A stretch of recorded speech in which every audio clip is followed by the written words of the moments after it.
नमस्कार प्रिय मित्रों, YouTube के इस ऑनलाइन प्लेटफॉर्म पे आप सभी का स्वागत है। सबसे पहले हम इस बात पर चर्चा कर लेते हैं कि कुछ अपरिहार्य कारणों से मुझे कक्षाओं को रोकना पड़ा, लेकिन अब कक्षाएं निरंतर चलेगी। तो ऐसा नहीं है कि कुछ कक्षाओं को लेने के बाद सीरीज को रोक दिया जाएगा, ऐसा बिल्कुल भी नहीं है। कक्षाएं निरंतर चलेगी। पॉलिटी का जो सिलेबस है उसको कंप्लीट करवाया जाएगा। तो मेरे द्वारा निरंतर कक्षाएं जारी रहेगी। तो आइए अब हम अपनी कक्षा की शुरुआत करते हैं। तो पिछली कक्षा में हमने लोकतंत्र शब्द को परिभाषित किया था कि लोकतंत्र का मतलब क्या होता है। आज की इस क्लास में हम गणराज्य शब्द को परिभाषित करेंगे। आप सभी को ये पता होगा कि हमारी जो प्रस्तावना है उसमें गणराज्य शब्द भी उल्लेखित है। तो गणराज्य शब्द को भी समझना जरूरी है। ठीक है, तो देखो गणराज्य का मतलब क्या है। देखो गणराज्य का मतलब है कि एक ऐसा देश जहां पर राज्य का प्रमुख वंशानुगत ना हो, बल्कि जनता के द्वारा प्रत्यक्ष या अप्रत्यक्ष तरीके से निर्वाचित हो। गणराज्य का मतलब क्या है कि राज्य का प्रमुख कौन, राज्य का प्रमुख, राज्य का प्रमुख वंशानुगत नहीं होना चाहिए, वंशानुगत ना हो, ठीक है, बल्कि प्रत्यक्ष या अप्रत्यक्ष तरीके से निर्वाचित हो। प्रत्यक्ष या अप्रत्यक्ष तरीके से, डायरेक्ट या इनडायरेक्ट तरीके से निर्वाचन होना चाहिए। चलो, लेकिन यदि हम बात करें भारत के संदर्भ में, तो भारत में राज्य का प्रमुख कौन है। तो भारत में राज्य का प्रमुख है राष्ट्रपति। कौन है, राष्ट्रपति। और राष्ट्रपति का जो चुनाव है वो अप्रत्यक्ष तरीके से होता है। भारत में राष्ट्रपति का चुनाव अप्रत्यक्ष तरीके से होता है। आप सभी को पता होगा कि राष्ट्रपति जो है वो नाम मात्र की कार्यपालिका है। क्या है, नाम मात्र की कार्यपालिका है।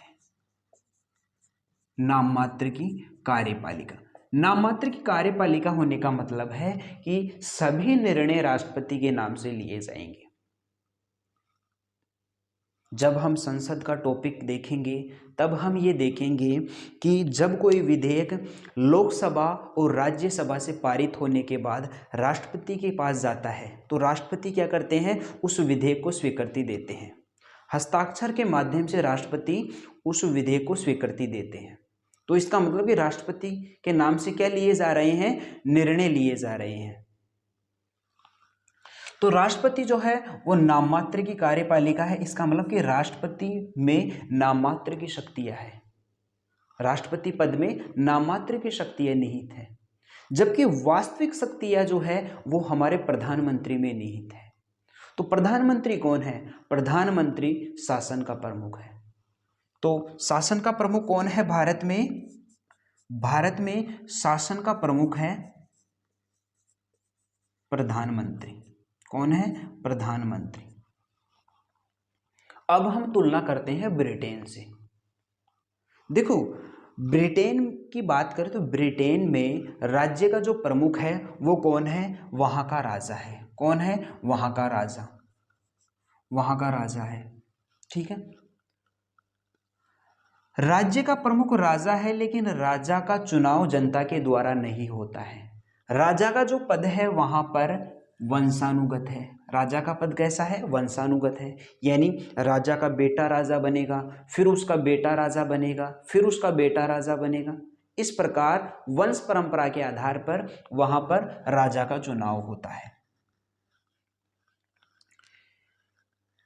तो वहां पर जो राजा है, राजा में क्या है, वहां पर भी राजा में नाम मात्र की शक्तियां निहित है, लेकिन वास्तविक शक्तियां जो है, वास्तविक शक्तियां प्रधानमंत्री में निहित है। कहां पर, ब्रिटेन में। ब्रिटेन में भी वास्तविक शक्तियां प्रधानमंत्री में निहित है। इसका मतलब कि ब्रिटेन में भी प्रधानमंत्री क्या है, शासन का प्रमुख है।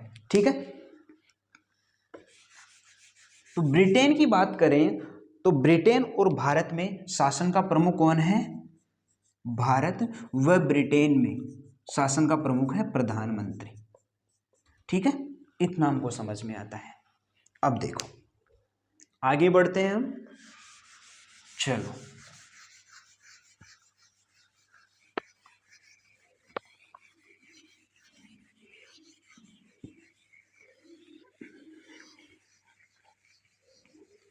अब देखो, हम बात कर रहे थे भारत की। किसकी बात कर रहे थे? भारत की। तो भारत जो है वो एक लोकतांत्रिक देश है। भारत में क्या है? लोकतंत्र है। लोकतंत्र होने का मतलब है कि जनता का शासन।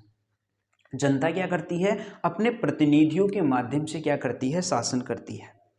और उन प्रतिनिधियों में से ही किसी एक को सदन के नेता के रूप में चुन लिया जाता है और वही व्यक्ति देश का प्रधानमंत्री कहलाता है। वही व्यक्ति भारत में शासन का प्रमुख कहलाता है। ठीक है, तो भारत में क्या है? लोकतंत्र है। और भारत जो है वो एक गणराज्य देश भी है। भारत क्या है? एक गणराज्य देश भी है। अभी समझा हमने कि गणराज्य का मतलब क्या है।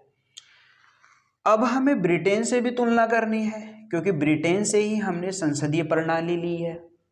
संसदीय शासन व्यवस्था कहाँ से ली है? ब्रिटेन से ली है। तो ब्रिटेन में भी क्या है? लोकतंत्र है। अभी हमने देखा ना कि ब्रिटेन में भी शासन का प्रमुख कौन है? प्रधानमंत्री है। लेकिन क्या ब्रिटेन एक गणराज्य देश है? तो इसका जवाब है कि ब्रिटेन एक गणराज्य देश नहीं है। क्यों? क्योंकि ब्रिटेन में जो राज्य का प्रमुख है, राजा, वो जो है राजा का जो पद है वो वंशानुगत है। क्या है? वंशानुगत है। क्या है? वंशानुगत है। इसका मतलब कि ब्रिटेन जो है, ब्रिटेन की प्रकृति कैसी है? तो ब्रिटेन संवैधानिक राजतंत्र की भांति है। ब्रिटेन जो है वो संवैधानिक राजतंत्र की भांति है। संवैधानिक राजतंत्र, संवैधानिक राजतंत्र की भांति है। इसका मतलब कि वहां पर राजतंत्र है, लेकिन राजतंत्र संविधान के माध्यम से शासन करता है। राजतंत्र संविधान के दायरे में रहकर ही काम करता है।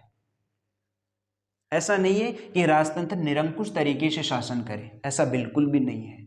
वहां पर संविधान के माध्यम से शासन किया जाता है। वहां पर राजतंत्र है, लेकिन संविधान के प्रावधानों के अनुसार शासन किया जाता है। तो दोनों में क्या अंतर है, इसको हमने समझ लिया। अब हम आगे बढ़ते हैं। अब देखो देखो जब हमने प्रस्तावना की शुरुआत की थी, तब मैंने आपको यह बताया था कि हमें संपूर्ण प्रस्तावना का अध्ययन 3 विषय बिंदुओं के अंतर्गत करना है। कौन कौन से? देखो, पहला है सत्ता का स्रोत। सत्ता का स्रोत, सत्ता का स्रोत क्या है, इस पर हमने डिटेल में चर्चा की है। दूसरा बिंदु है सत्ता का स्वरूप। सत्ता के स्वरूप के अंतर्गत क्या क्या शामिल है? हमने देखा कि भारत एक संप्रभु राष्ट्र है, भारत एक समाजवादी देश है, भारत एक पंथ निरपेक्ष देश है, भारत एक लोकतांत्रिक देश है और भारत एक गणराज्य देश है। ठीक है, तो गणराज्य तक हमने समझ लिया। अंतिम जो बिंदु है वो है सत्ता का उद्देश्य। सत्ता का उद्देश्य, और सत्ता के उद्देश्य में हमें किन किन बातों पर चर्चा करनी है? देखो, फर्स्ट है न्याय, स्वतंत्रता, स्वतंत्रता, समानता, व्यक्ति की गरिमा, व्यक्ति की गरिमा, व्यक्ति की गरिमा, सॉरी दोस्तों, एकता व अखंडता, एकता व अखंडता, और अंतिम जो शब्द है वो है बंधुता। क्या है? बंधुता। तो देखना आप कि हमारी जो प्रस्तावना है उसमें ये सभी शब्द दिए गए हैं: न्याय, स्वतंत्रता, समानता, व्यक्ति की गरिमा, एकता व अखंडता तथा बंधुता। तो सत्ता के उद्देश्य के अंतर्गत हमें इन सब का अध्ययन करना है। शुरुआत करते हैं हम न्याय से। ठीक है, चलो देखो।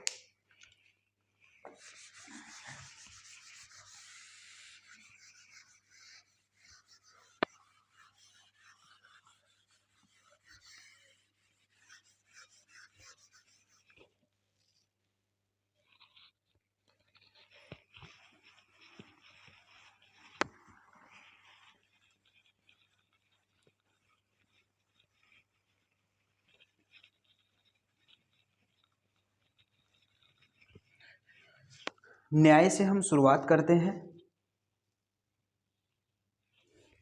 देखो, न्याय ये शब्द हमारे संविधान के प्रस्तावना में है,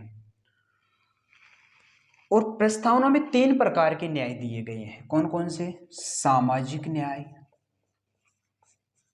सामाजिक न्याय, आर्थिक न्याय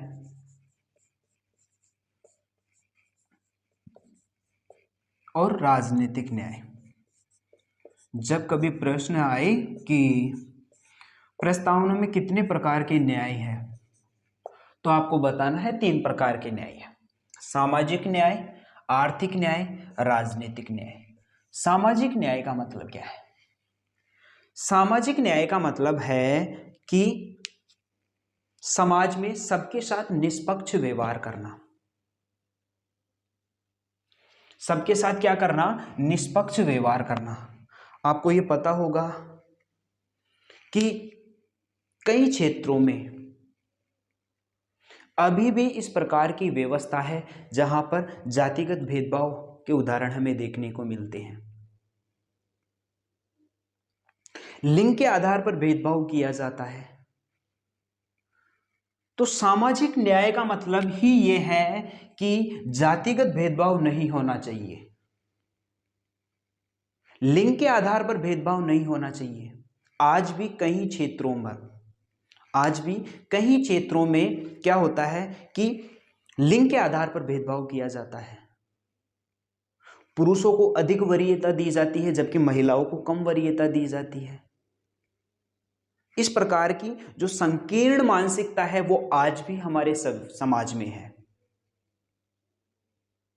तो इस प्रकार की व्यवस्था समाज में नहीं होनी चाहिए। समाज में जातिगत आधार पर भेदभाव नहीं होना चाहिए, लिंग के आधार पर भेदभाव नहीं होना चाहिए, बल्कि सबके साथ निष्पक्ष व्यवहार किया जाना चाहिए।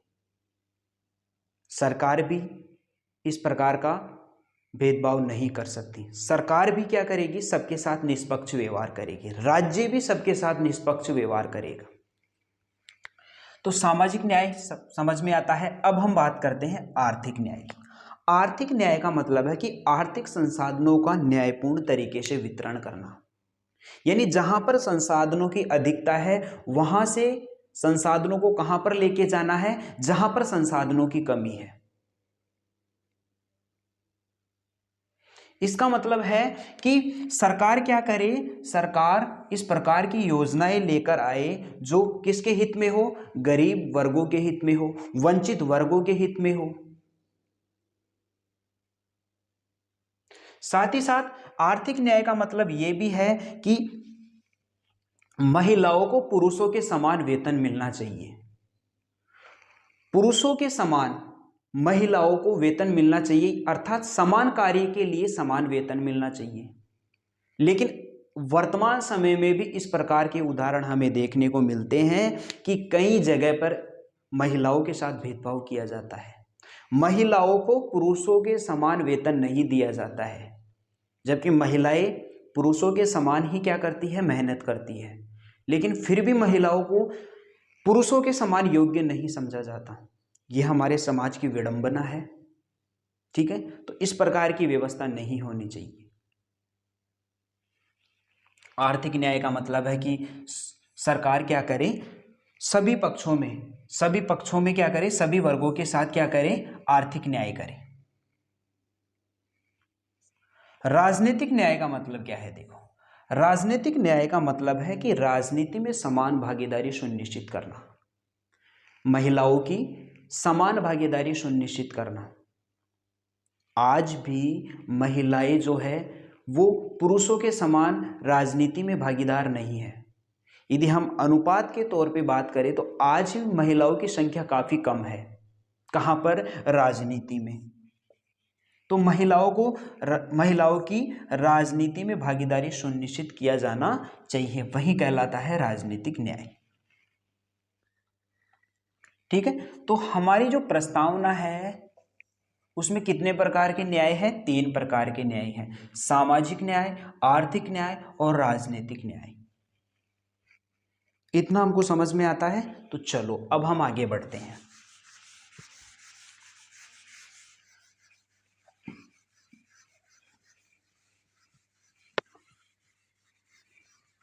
अब देखो,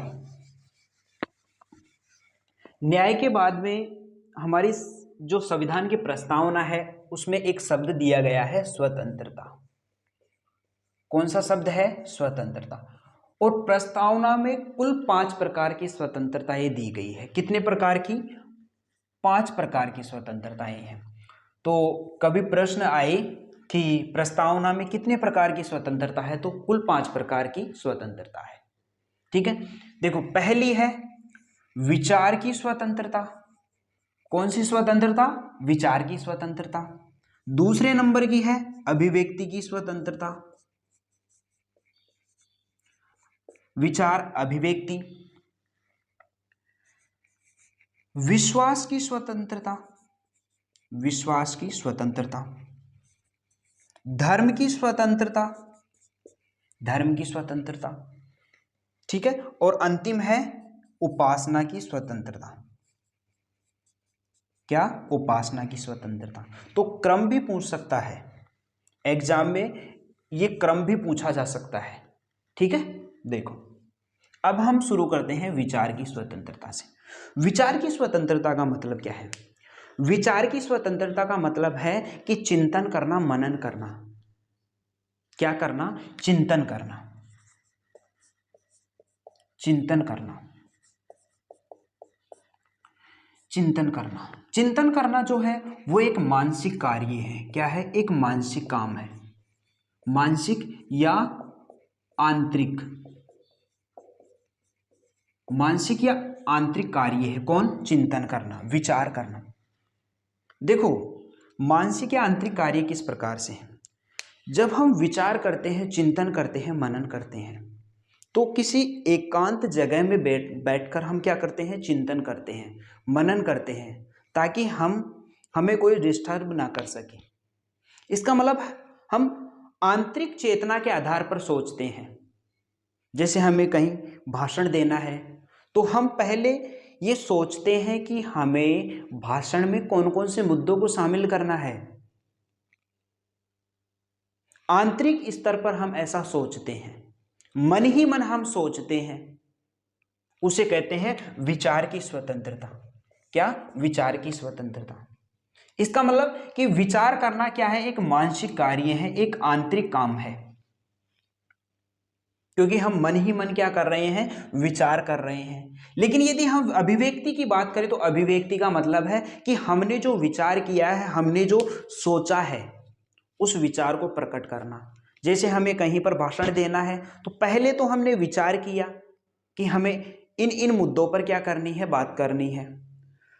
फिर जब भाषण देने का समय आया तो हमने क्या किया? अपने विचारों को प्रकट कर दिया, लोगों के सामने अपने विचारों को क्या किया? प्रकट किया, अभिव्यक्त किया, एक्सप्रेस किया।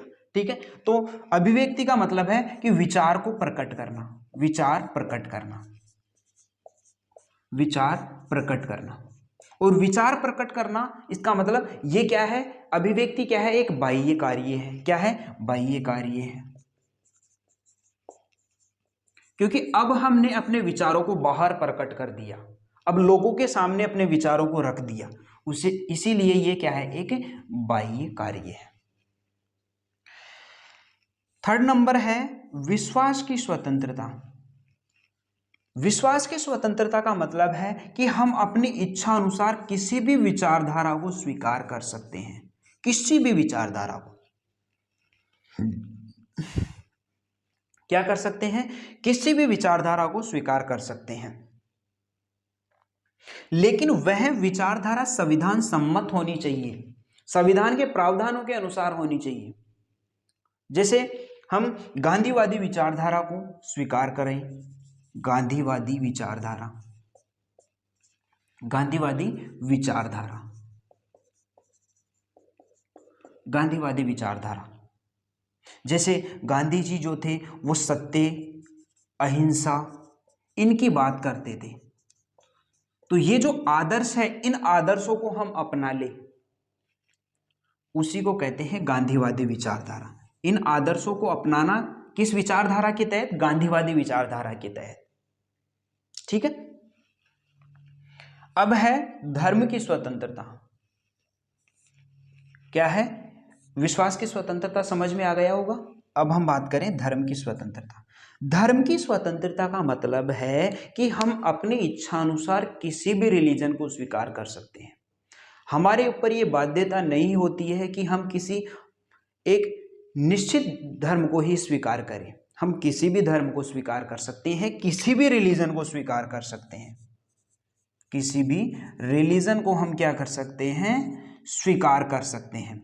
आप सभी को पता होगा कि भारत में अलग अलग धर्मों को मानने वाले लोग रहते हैं, विभिन्न धर्मों को मानने वाले लोग रहते हैं। ठीक है। इसीलिए भारत में क्या है? धार्मिक विविधता है। तो हम अपनी इच्छा अनुसार किसी भी रिलीजन को स्वीकार कर सकते हैं। जैसे कई लोग हिंदू धर्म को अपनाते हैं, कई लोग जो है वो इस्लाम धर्म को अपनाते हैं। ठीक है। कई सिख है, कई ईसाई है। ठीक है, इस प्रकार से है। अब है उपासना की स्वतंत्रता। उपासना की स्वतंत्रता का मतलब क्या है? देखो, उपासना की स्वतंत्रता का मतलब है कि हमने जिस रिलीजन को अपनाया है, जिस धर्म को अपनाया है, उसी धर्म के अनुसार उपासना पद्धतियों को अपनाना। जैसे हिंदू धर्म को अपना लिया गया है तो उस हिंदू धर्म के अनुसार ही आचरण करना। जैसे पूजा पाठ करना, भगवान की प्रार्थना करना, यज्ञ करना, ये क्या है? ये उपासना पद्धतियां है। जैसे कोई इस्लाम धर्म को अपनाता है तो वो नमाज पढ़ता है, तो नमाज पढ़ना क्या है? एक उपासना है। क्या है? उपासना है। ठीक है। तो उपासना की स्वतंत्रता, तो इतना आपको समझ में आता है। तो हमारी जो प्रस्तावना है उसमें कितने प्रकार की स्वतंत्रता है? 5 प्रकार की स्वतंत्रता। विचार, अभिव्यक्ति, विश्वास, धर्म व उपासना की स्वतंत्रता। और आपको ये समझ में भी आ गया होगा। ठीक है, क्योंकि हमने सही ढंग से इसको समझा है। अब हम आगे बढ़ते हैं।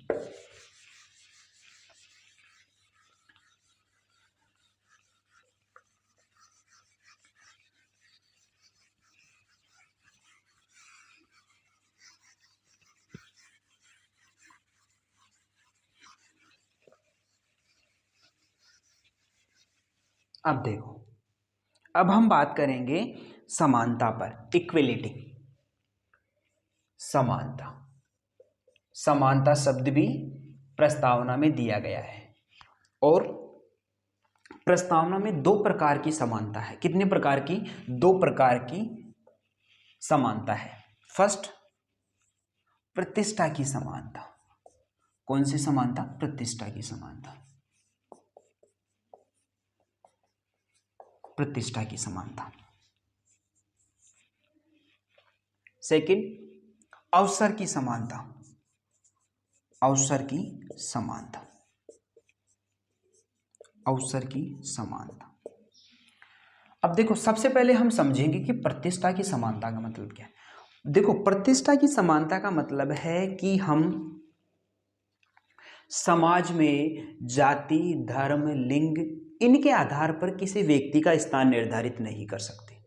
राज्य जो है वो समाज में किसी भी व्यक्ति का स्थान उसकी जाति, उसका धर्म, लिंग, इनके आधार पर निर्धारित नहीं कर सकता। ठीक है। यानी समाज में किसी को भी श्रेष्ठ या हीन नहीं समझा जाएगा। राज्य जो है वो समाज में किसी भी व्यक्ति को श्रेष्ठ या हीन नहीं समझेगा। जैसे राज्य किसी एक जाति विशेष को विशेष संरक्षण दे रहा है और जबकि अन्य जातियों की उपेक्षा कर रहा है। इस प्रकार की व्यवस्था नहीं होनी चाहिए, यानी प्रतिष्ठा की समानता होनी चाहिए। समाज में क्या होनी चाहिए? प्रतिष्ठा होनी चाहिए, सभी व्यक्तियों को प्रतिष्ठा प्राप्त होनी चाहिए। देखो, जाति, धर्म, लिंग या उसकी आर्थिक स्थिति के आधार पर भी समाज में उसका स्थान निर्धारित नहीं किया जा सकता। ठीक है? या आर्थिक स्थिति, आर्थिक स्थिति, आर्थिक स्थिति का मतलब है कि कोई अमीर है, कोई गरीब है, तो इस आधार पर हम उसकी उपेक्षा नहीं कर सकते कि एक व्यक्ति गरीब है तो हम उसकी उपेक्षा कर रहे हैं और एक अमीर है उसको हम अधिक प्रतिष्ठा दे रहे हैं, समाज में उसको अधिक प्रतिष्ठा प्राप्त है। इस प्रकार की व्यवस्था नहीं होनी चाहिए। आर्थिक स्थिति के आधार पर स्थान निर्धारित नहीं किया जा सकता, स्थान निर्धारित नहीं, स्थान निर्धारित नहीं। ठीक है? यानी समाज में सभी लोग समान हैं, समाज में किसी भी व्यक्ति का स्थान उसकी जाति के आधार पर निर्धारित नहीं किया जाएगा, धर्म के आधार पर निर्धारित नहीं किया जाएगा, उसके आर्थिक स्थिति के आधार पर निर्धारित नहीं किया जाएगा। सभी लोग क्या है? समान है, सभी को समाज में समान प्रतिष्ठा प्राप्त है, सभी को समाज में क्या है? सम्मान प्राप्त है। अब हम बात करें अवसर की समानता। अवसर की समानता का मतलब है कि विकसित होने के लिए समान अवसर प्रदान करना। राज्य क्या करेगा? विकसित होने के समान अवसर देगा, विकसित होने के समान अवसर, विकसित होने के समान अवसर प्रदान करना। किसके द्वारा? राज्य के द्वारा समान अवसर प्रदान करना। जैसे एग्जाम्पल की बात हम बात करें, एग्जाम्पल की, तो सरकारी नौकरी, सरकारी नौकरी, स्वास्थ्य सुविधाएं, स्वास्थ्य सुविधाएं इत्यादि। ठीक है? इत्यादि। आप सभी को पता है कि जब कोई प्रतियोगी परीक्षा आयोजित की जाती है तो उसमें सभी विद्यार्थी भाग लेते हैं। ऐसा नहीं है कि कोई जाति विशेष का विद्यार्थी ही भाग लेगा, नहीं, सभी लोग समान हैं, राज्य की नज़र में सभी लोग समान हैं, तो सभी विद्यार्थी क्या करेंगे? उस प्रतियोगी परीक्षा में भाग लेंगे। आपको ये पता होगा कि जब हम गवर्नमेंट हॉस्पिटल में जाते हैं तो वहाँ पर सभी के लिए समान व्यवस्था है, वहाँ पर सभी इलाज करवा सकते हैं। जैसे ग्रामीण क्षेत्र में जो गवर्नमेंट हॉस्पिटल है, यदि वहाँ पर 10 रुपये की पर्ची जो है, 10 रुपये उस पर्ची के लिए देना पड़ता है, तो वो सभी पर लागू होगा, सभी लोग क्या करेंगे? 10 रुपये जो है वो शुल्क प्रदान करेंगे। ठीक है? तो इसका मतलब कि जो स्वास्थ्य सुविधाएं हैं वो सभी को मिलनी चाहिए, इसे कहते हैं अवसर की समानता।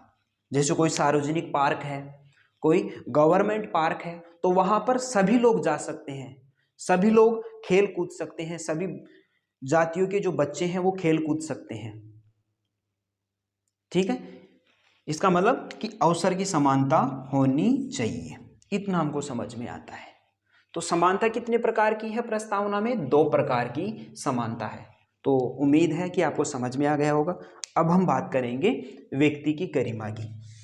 ये शब्द भी प्रस्तावना में दिया गया है कि व्यक्ति की गरिमा का मतलब क्या है।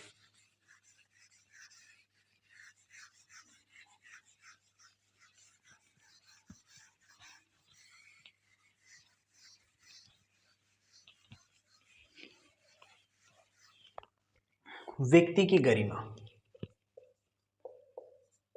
व्यक्ति की गरिमा, ये शब्द प्रस्तावना में दिया गया है। ठीक है? व्यक्ति की गरिमा का मतलब क्या है? व्यक्ति की गरिमा का मतलब है कि गरिमापूर्ण तरीके से जीवन प्रदान करना, गरिमापूर्ण जीवन जीना, गरिमापूर्ण तरीके से जीवन जीना। ठीक है? गरिमापूर्ण तरीके से जीवन जीने का मतलब क्या है? गरिमापूर्ण तरीके से जीवन जीने का मतलब है कि जानवरों की तरह जीवन नहीं जीना है, बल्कि व्यक्ति को जीवन जीने के लिए भोजन प्राप्त होना चाहिए, और भोजन ऐसा नहीं कि कई दिनों पुराना भोजन है। भोजन जो है वो क्या होना चाहिए, वो स्वच्छ भोजन होना चाहिए, ठीक है, पोषण युक्त भोजन होना चाहिए।